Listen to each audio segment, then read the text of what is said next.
Okay, so following on from our last tutorial about how to insert a steek, I wanted to very quickly demonstrate actually working some decreases on either side of the armhole steeks that we've just added. So our pattern tells us to knit one stitch and then work our decreases, or work our decreases and knit the final stitch before the marker. So I'm at the beginning of my round, which is at the beginning of my armhole, and I have got to decrease one stitch at each side of each armhole, and I have to do a slip one, knit one, pass slip stitch over at this side. So I'm just going to slip the stitch, knit the stitch, and then pass the slip stitch over. And as you can see, I am one stitch in from where the steek begins, and that gives me a row of stitches to also pick up my armband into once we're actually at that stage. If you work your decreases right at the edge, you're going to be trying to pick up armband stitches directly into stitches that have been worked together. And so I'm just going to get to the next marker, and so this is just like any other sort of decrease row. Your pattern will just say knit to within 3 stitches or 4 stitches of the next marker, and then it will tell you to work your 2 stitches together, knit 1 stitch, and then work across your steek. What's quite good about this particular pattern is that there are 3 rounds of plain knitting between the motifs. So we've had our first round where we've divided for our steek and inserted our steek, and then on this second plain round we get to work our first round of decreases and get familiar with what they are, and also work our first round across our steek stitches without having to worry about commencing a pattern either, and that just makes it easier to knit into those initial backward loop stitches that you've added as a steek. And that's why, when possible, depending on the pattern, I try, if I can, to position the armhole divide on a plain row, just to make things easier for everybody, really.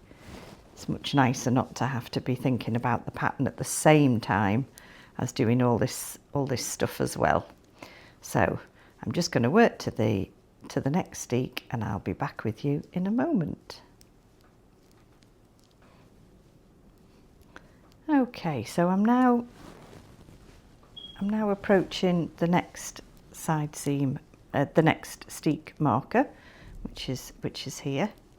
And my pattern tells me to knit to 3 stitches before that marker, and then I'm going to work knit 2 together and then knit 1 stitch, and as before that sort of acts as a selvage stitch. And we're almost there, so we've just got, I think it's 2 more stitches to work. Yeah, we have. And then we're going to knit 2 together, knit 1, and then we're going to slip our marker, and we're actually at our steek now. So you can see, because these are just backward loop stitches, they're a bit ramshackle, but that's absolutely fine. You're just now going to knit across the 6, and that's the first row of your steek worked on those 6 stitches.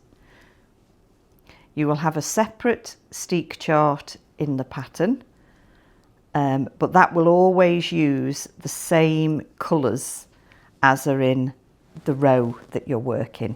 Your steek will never have different colours, because its sole purpose is to get the colours you've knitted in the garment on the row of the garment across from this side to that side. So whatever colour you're working here, you are then taking both those colours, or in this case just one colour, across our bridge and over to the other side. So that's the steek's sole job, so it will never throw in other colours here. The way I tend to work my steeks is that I just do a repeat pattern across here of, if it's 6 stitches, it will be pattern colour, background colour, pattern colour, pattern colour, background colour, pattern colour.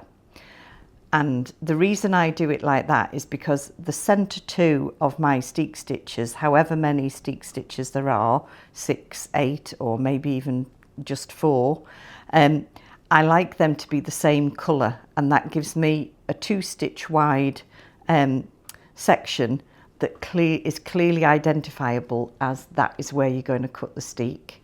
But I'll be able to show you more of that when we actually get to cut open a steek in a future tutorial. So I've crossed that first bridge, so to speak, and I'm just going to work my slip 1, knit 1, pass slip stitch over on this side, and I'm now going to work from here to the final mark, to within 3 stitches of the final marker, and I'm then going to do exactly the same as I've done here, work across my 6 stitches, steek stitches, and I'm at the beginning of the round again.